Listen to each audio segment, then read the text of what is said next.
Right, with us we have Ashwin Willemse, former Springbok rugby player, and he was here now at the Namibia Sport Awards, our main speaker.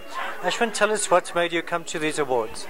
Well, I think firstly, my debut season at Boland in 2000, I played with a lot of Namibians that came from the '99 World Cup, and I think that has opened me up in a big way to Namibia. We actually came back then for a team trip to Gobabas and so forth, so I fell in love with Namibia at that stage, but I think ultimately for this specific event this year, it just came after the World Cup, and during the World Cup I was so inspired by the way as to how Namibia has played Jacques Burger and his squad, and how successful they were for themselves in the World Cup, because they weren't competing against anyone but themselves. And I was very inspired, like I said, with their performance, and it was just a perfect fitting after the World Cup to come here and be part of this amazing event, the Sports Awards for Namibia.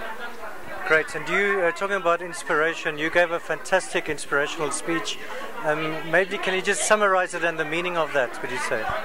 Well, I think firstly, if I were to summarize the entire speech, I'd say life offers you many things, but at the end of the day, it is what you take out of it that matters.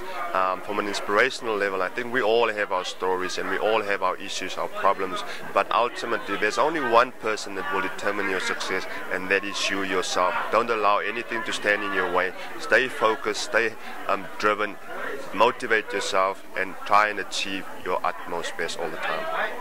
Fantastic. And maybe finally, from one rugby man with Namibia sportsman being Jacques Burger, how do you feel about that? Well, Jacques Burger has been impressive this past couple of seasons, and I'm a big fan of him as a player. He's doing phenomenally well at Saracens, and he's led inspirationally during the World Cup. So I think it's 100%. It looks like it's the year of the Burgers, because Schalk Burger was Player of the Year in South Africa, and Jacques Burger on this side, and both Burgers has been outstanding.